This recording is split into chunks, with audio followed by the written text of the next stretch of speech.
परमेश्वर पूरी कायनात का मालिक है। वो जगत पिता ईश्वर जो हम सभी के अंदर श्वासों का संचार कर रहा है, जिनके हाथों में हमारे जीवन की डोर है। सूर्य को ऊष्मा, चंद्रमा को शीतलता और हवाओं को गति देने वाले उन पारब्रह्म परमेश्वर जगत पिता ईश्वर के चरणारविंद में नमन करते हुए उनकी दी हुई वाणी, उनकी दी हुई बुद्धि और उन्हीं के दिए हुए विवेक से आज के विषय पर अपने विचार रखने से पूर्व नारायण संगत को मेरा प्रणाम, सभी को सादर नमन। आप सभी को ओम ब्रह्म सत्यम। आदरणीय प्रेमी जनों, श्री रामचरितमानस के बालकांड का एक प्रसंग है जिसमें माता पार्वती भगवान शंकर से एक प्रश्न करती है। बड़ा ही महत्वपूर्ण प्रश्न है कि भगवान के अवतार का कारण क्या है। आखिर क्यों वो पारब्रह्म परमेश्वर जगत पिता ईश्वर अपने उस दिव्य धाम को छोड़कर इस धरा धाम पर आते हैं। और शायद ये प्रश्न हमारे मन में भी है कि आखिर क्यों प्रभु को इस धरती पर आना पड़ता है।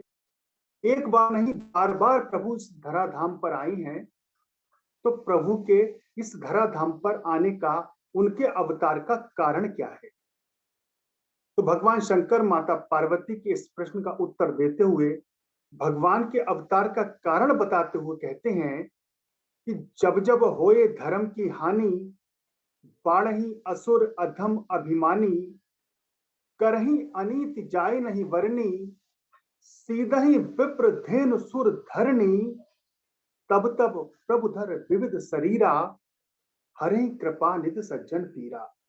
अर्थात जब जब धर्म का हिरास होता है, नीच अभिमानी राक्षस बढ़ जाते हैं, करही अनीति जाय नहीं वरनी, जो इतना अन्याय इतना अत्याचार करते हैं जिसका वर्णन नहीं किया जा सकता, और सीधा ही विप्र धेनु सुर धरणी, जिनके अन्याय जिनके अत्याचारों से ब्राह्मण, गौ, देवता और सत्पुरुष कष्ट पाते हैं। तो जब जब होए धर्म की हानि, बाढ़ही असुर अधम अभिमानी, करही अनीति जाय नहीं बरनी, सीधा ही विप्र धेनु सुर धरणी, तब तब प्रभुधर विविध शरीरा, हरहि कृपानिधि सज्जन पीरा।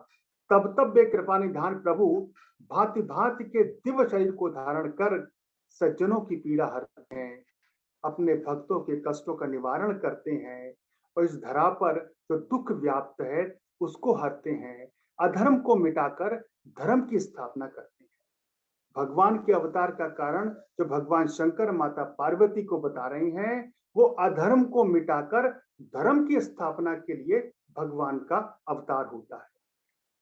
और यही बात कुरुक्षेत्र के मैदान में अर्जुन को गीता का संदेश देते हुए भगवत गीता के 4थे अध्याय के 7वें और 8वें श्लोक में भगवान कृष्ण स्वयं अर्जुन से कहते हैं कि यदा यदा ही धर्मस्य ग्लानिर्भवति भारता, अभ्युत्थानं नाम धर्मस्य तदात्मानं सृजाम्यहं, परित्राणाय साधूनां विनाशाय च दुष्कृतां, धर्म संस्थापनार्थाय संभवामि योगे योगे। अर्थात जब जब धर्म की हानि होती है, अधर्म की वृद्धि होती है, तब तब ही मैं अपने रूप को रचता हूँ, अर्थात साकार रूप से लोगों के सम्मुख प्रकट होता हूँ।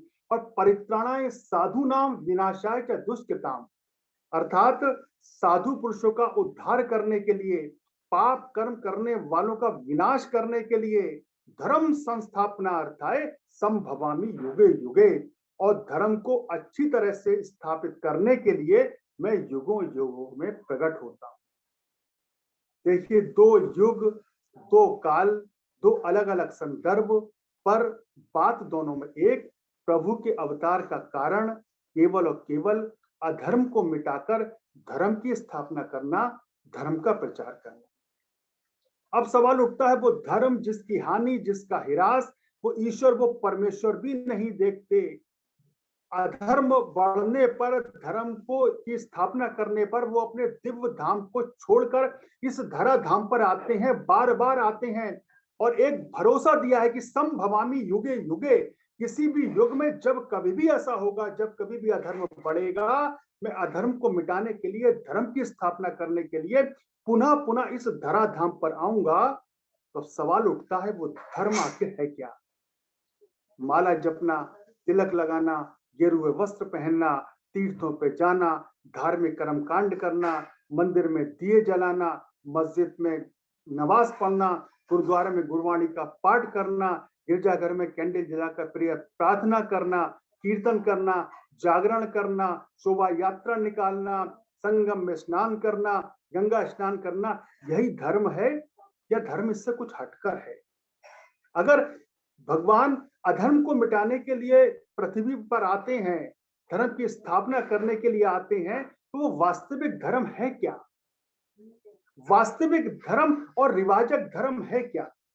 क्योंकि हमने तो अभी तक जितना जाना है, जितना समझा है, यही है कि हम सुबह शाम पूजा कर लें, मंदिर में चले जाएं, गेरुए वस्त्र पहन लें, माला जप लें, तिलक लगा लें, यही धर्म है। परंतु धर्म का वास्तविक स्वरूप है क्या, इसी को जानने का प्रयास करेंगे। पूज्य गुरुदेव के मार्गदर्शन के आधार पर, श्री रामचरितमानस में जो हमारा मार्गदर्शन है, उसके आधार पर हम जानने का प्रयास करेंगे कि धर्म वास्तविक है क्या। एक प्रश्न के उत्तर में गुरुदेव से पूछा है कि वास्तविक धर्म और रिवाजक धर्म में क्या अंतर है। तो गुरुदेव कहते हैं, रिवाजक धर्म में वही बातें हैं जो किसी प्रकार के पंथ, मत, अदाहे, गिरोह के रहन सहन, रीति रिवाज, पोशाक, खान पान और देश के चलन पर आधारित है। जैसे गिरजाघर जाना, विशेष रूप से परमात्मा की भक्ति करना, नमाज पढ़ना, रोजे रखना, चोटी रखना, जनेऊ धारण करना, तिलक लगाना, कड़ा, कच्छ, कंगा, कृपान धारण करना इत्यादि सब रिवाजक धर्म हैं। उनका वास्तविक धर्म से कोई संबंध नहीं है। तो जितना कुछ हमने अभी तक धर्म के नाम पर किया है, या जिसको धर्म का स्वरूप समझे बैठे हैं, गुरुदेव कह रहे हैं वो सब रिवाजक धर्म है। इसका वास्तविक धर्म से कोई भी संबंध नहीं है। धर्म का संबंध वास्तव में शांति के साथ है, और रिवाज का संबंध शरीर के साथ। जो वास्तविक धर्म है उसका संबंध शांति के साथ है। ये सारे कर्म करने के बाद भी क्या हमारे मन को शांति मिल रही है, या मन अशांत होता जा रहा है? और अगर मन अशांत होता जा रहा है तो सारे रिवाजक धर्म है, इसका धर्म से कोई संबंध नहीं, गुरुदेव बता रहे हैं। और धर्म का जो वास्तविक संबंध है वो शांति से है, संतुष्टि से है। तो गुरुदेव ने बताया कि धर्म, वास्तविक धर्म और रिवाजक धर्म में क्या अंतर है। एक प्रश्न है जिसमें गुरुदेव से पूछा है, महाराज जी आपके वचन सुनकर विचार करने की कोई आवश्यकता तो रहती नहीं, जो बोला जाए, परंतु हमारे हिंदुओं के कितने ही धर्म है, कोई कुछ कह रहा है, कोई कुछ कह रहा है, समझ में नहीं आता किसकी बात को मानकर चले। तो गुरुदेव उत्तर दे रहे हैं कि जीव दया और आत्म पूजा तिस समान धर्म नहीं दूजा। प्रेमी जरा सोच समझकर चलो तो झट फैसला हो जाता है। प्रत्येक जीव मात्र से प्रेम रखना, किसी का बुरा न सोचना, एक आत्मा को सब में देखना, उसकी खोज करना ही धर्म है। टल्ली बजाना, सूत्र लपेटना, पानी चढ़ाना ये धर्म नहीं है। गुरुदेव ने बता दिया है कि जीव दया और आत्म पूजा, जीवों पर दया करो, किसी का बुरा मत सोचो, एक आत्मा को सब में देखकर उसकी खोज करो, यही धर्म है। और यही बात श्री रामचरितमानस में गोस्वामी तुलसीदास जी धर्म की परिभाषा देते हुए कहते हैं और लिखते हैं कि दया धर्म का मूल है और पाप मूल अभिमान, तुलसी दया न छोड़िए जब तक घट में प्राण। उनका दया जो है वो धर्म का मूल है, आधार है, बुनियाद है। और पाप मूल अभिमान, सबसे बड़ा जो पाप है वो अभिमान है, अहंकार है। और तुलसी दया न छोड़िए जब तक घट में प्राण, जब तक हमारे घट में प्राण है, दया का भाव हमें छोड़ना नहीं है। अब हम देखें हम कितने दयालु हैं, हम कितनी दया करते हैं। मंदिर जाते हैं, मस्जिद जाते हैं, या जिस भी ईश्वर को मानते हैं उनकी उपासना करते हैं, उसके साथ साथ हमारे मन में क्या दया का भाव बढ़ता जा रहा है? अगर नहीं बढ़ता जा रहा है हम धर्म का पालन नहीं कर रहे हैं, गुरुदेव कह रहे हैं इस वचन के माध्यम से कि दया जो है वो मेन, दया को मुख्य बताया है गुरुदेव ने, दया धर्म का मूल है।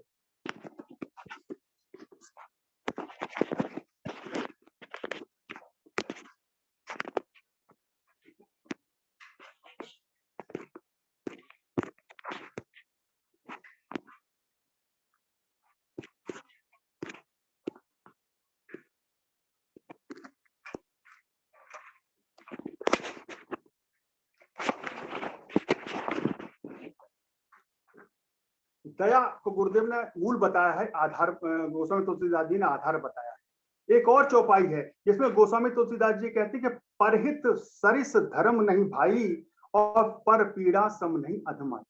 अर्थात दूसरों का हित करने से बढ़कर कोई धर्म नहीं है और दूसरों का अहित करने से बढ़कर कोई अधर्म नहीं है।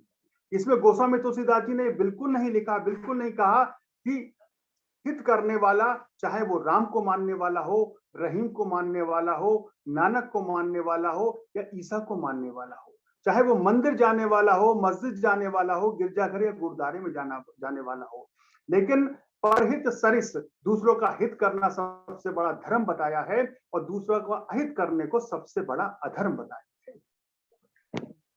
मनुस्मृति में मनु महाराज ने धर्म की बहुत सुंदर परिभाषा दी है और मनुस्मृति के 2 श्लोक है जिसके आधार पर जानने का प्रयास करेंगे कि धर्म का सही स्वरूप क्या है। उसमें मनु महाराज ने लिखा है कि धृति क्षमा तमोस्तयम शौच निद्रिय निग्रह धी विद्या सत्यम क्रोधम दशकम धर्म लक्षणम। अर्थात अब देखिए, धैर्य धारण करना, इंद्रियों को वश में रखना, भीतरी एवं बाहरी पवित्रता धारण करना, क्षमा करना, चोरी न करना, मन को वश में रखना, सात्विक बुद्धि, सत्य पालन, क्रोध न करना, धर्म के 10 लक्षण हैं जो मनुस्मृति में कहे गए। अब देखिए, अपना मूल्यांकन करें, हम अपने आप को तोलें कि हम कितने धार्मिक हैं। क्या हमारे अंदर धैर्य है? क्या हमने इंद्रियों को अपने वश में किया है? क्या हम बाहरी और आंतरिक पवित्रता धारण कर रहे हैं? क्या हम चोरी तो नहीं कर रहे? चोरी केवल रुपए पैसे किसी वस्तु की नहीं होती है, चोरी समय की चोरी है, किसी के अधिकारों की चोरी है, किसी की हक की चोरी है। तो चोरी ना करना, मन को वश में रखना, सात्विक बुद्धि धारण करना, सात्विक ज्ञान, सत्य का पालन करना। ये बात रामचरितमानस में गोस्वामी तुलसीदास जी लिखते हैं कि धर्म न दूसर सत्य समाना, सत्य के समान कोई दूसरा धर्म नहीं है। तो वही मनु महाराज कह रहे हैं, सत्य का पालन करना, क्रोध ना करना, धर्म के 10 लक्षण है। एक और श्लोक है मनुस्मृति का जिसमें मनु महाराज जी लिखते हैं, शौचम दानम तपम श्रद्धा गुरु सेवा क्षमा दया विज्ञानम विनय सत्यमिति धर्म समुच्चम। अर्थात पवित्रता, सेवा, तप, श्रद्धा, गुरु आज्ञा पालन, क्षमा भाव, दया करना, अध्यात्म ज्ञान, सदाचार युक्त जीवन, सत्य का पालन इत्यादि के समुदाय का नाम धर्म है। अब देखिए, मनु महाराज के इस दोनों श्लोकों के आधार पर हम देखें धर्म का सही स्वरूप है क्या और हमने धर्म का क्या सही स्वरूप समझ बैठा है। हम धर्म को क्या मानकर चल रहे हैं, क्या मानकर हम कर्म कर रहे हैं, लेकिन शास्त्र और सत्पुरुष हमारा मार्गदर्शन करते हुए धर्म का क्या स्वरूप बता रहे हैं। समता विलास में गुरुदेव ने हमारा मार्गदर्शन करते हुए धर्म के बारे में बताया है कि धर्म का यथार्थ अर्थ धारणा है, यानी मन वचन कर्म करके किसी भाव को धारण करना। मन वचन और कर्म से हम जिस भाव को धारण करते हैं वो हमारा धर्म है। असत भावना के धारण करने को अधर्म कहते हैं और सत भावना के धारण करने को धर्म कहते हैं। असत भावना, किसी भी बुरी भावना को धारण करने को हम अधर्म कहते हैं और सत भावना के धारण करने को धर्म कहते हैं। गुरुदेव ने कितना स्पष्ट हमारा मार्गदर्शन किया है कि धर्म का स्वरूप क्या है, कि धर्म का यथार्थ अर्थ धारणा है, यानी मन वचन कर्म से जिस भाव को धारण किया जाए वो धर्म है।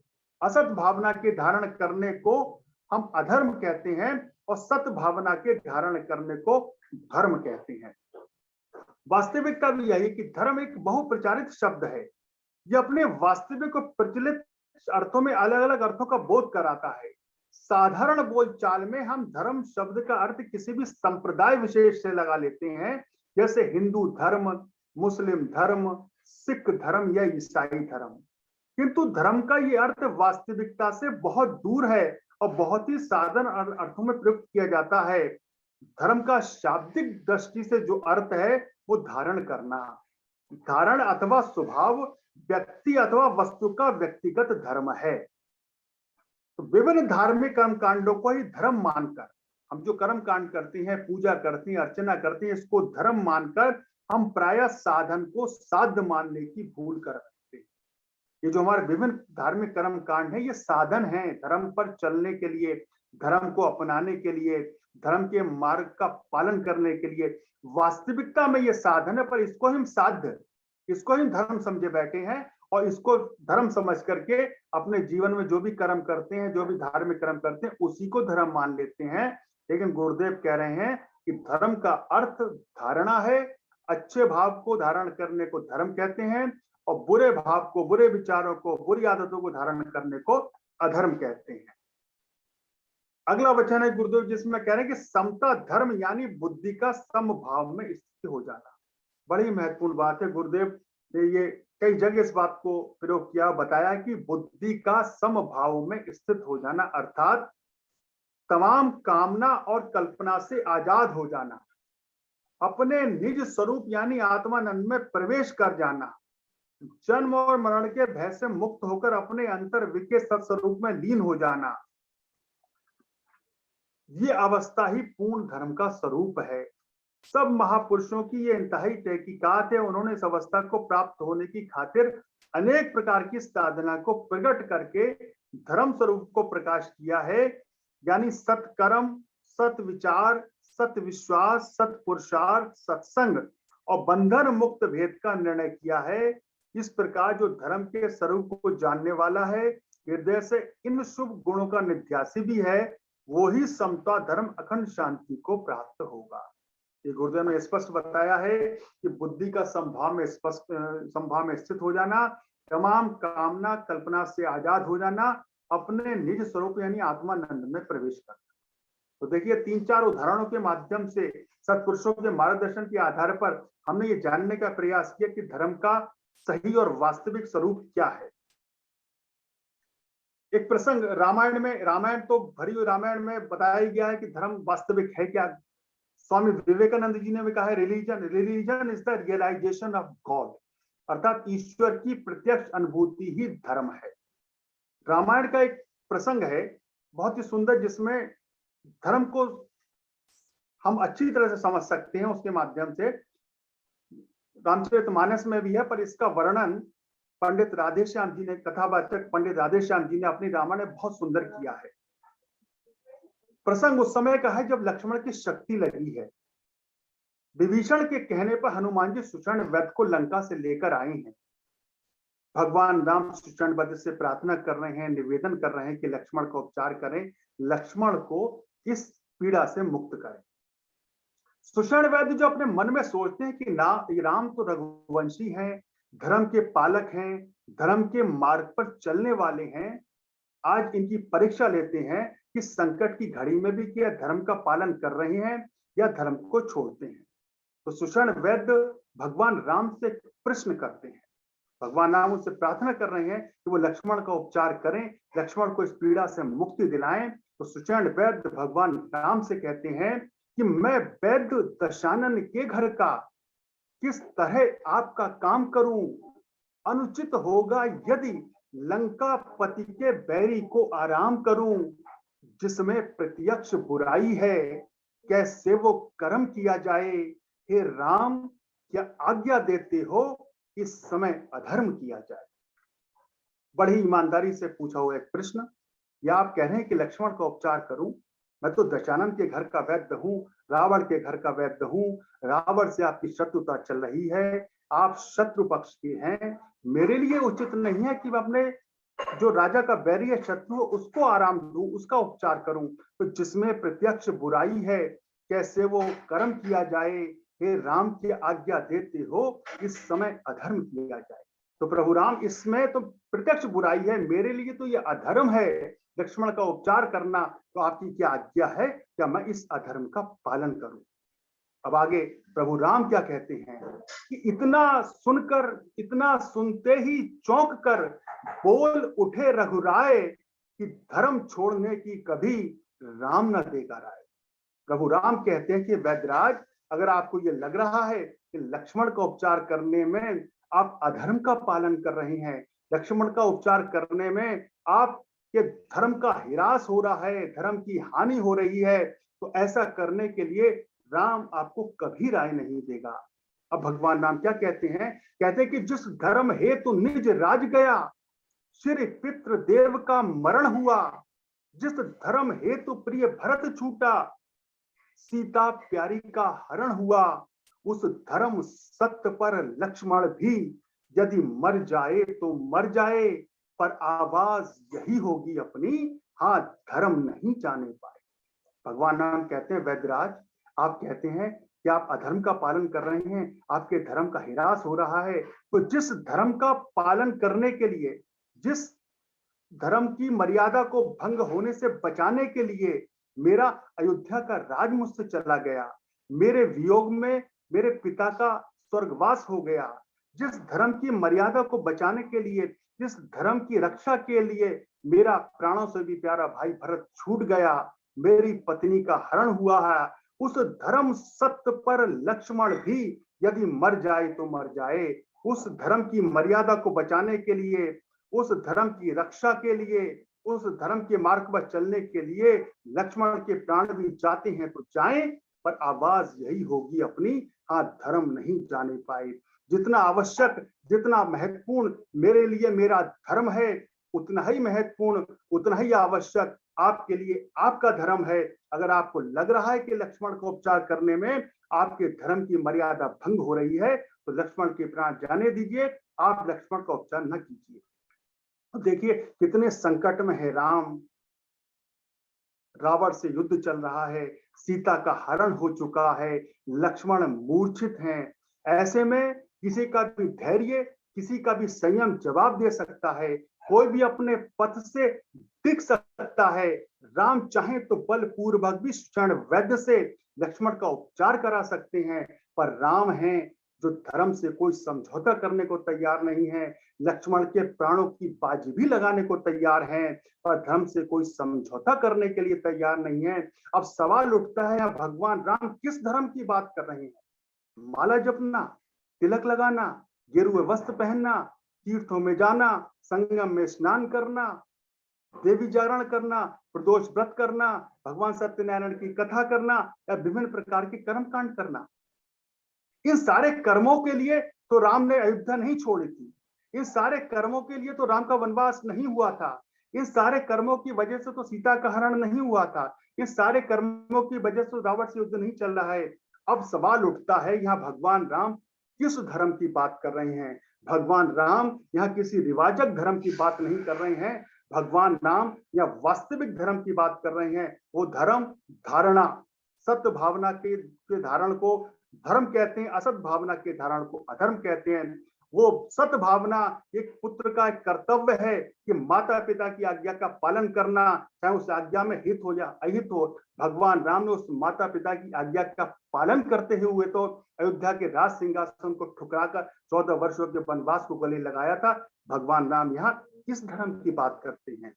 फिर भगवान राम सुषण वैद्य को समझाते हैं कि देखिए वैद्यराज, एक वैद्य का, एक डॉक्टर का केवल और केवल यही धर्म होता है कि वो अपने शरण में आए, रोगी का उपचार करे, बगैर ये जाने, बगैर ये समझे कि वो रोगी शत्रु पक्ष का है, मित्र पक्ष का है, अमीर है या गरीब है। एक चिकित्सक का, एक वैद्य का ये धर्म है कि वो अपने रोगी का उपचार करे। लक्ष्मण का उपचार न करना, रावण से आपका भय हो सकता है, पर वैद्य का जो धर्म है वो रोगी का उपचार करना है। वैद्यराज में अपने भाई लक्ष्मण को अब आपको सौंप रहा हूं। अब चाहे आप अपने राज धर्म का पालन करते हुए लक्ष्मण के प्राण ले लीजिए, या अपने वैद्य के धर्म का पालन करते हुए लक्ष्मण को जीवन दान दे दीजिए। आगे की कथा हम सभी जानते हैं। सुषण वैद्य ने लक्ष्मण का उपचार किया, लक्ष्मण पीड़ा से मुक्त किया। तो कहने का अर्थ है कि धर्म, रिवाजक धर्म, वास्तविक धर्म में हम ये अर्थ को हम समझें, उसके महत्व समझें, भले पूजा करें, किसी भी हम भी देवता को उनकी आराधना करें, वंदना करें, लेकिन जब तक हमारे अंदर सत भावना नहीं आएगी, जब तक हमारे मन हमारा परिवर्तित नहीं होगा, जब तक हमारे दया का भाव नहीं है, जब तक हमारे अंदर दूसरों का हित करने की भावना नहीं है, जब तक हमारे अंदर धैर्य नहीं है, क्षमा नहीं है, हमारी इंद्रियां वश में नहीं है, तब तक हम वास्तविक धर्म के स्वरूप को नहीं समझ रहे हैं और न ही धर्म के मार्ग पर चल रहे हैं।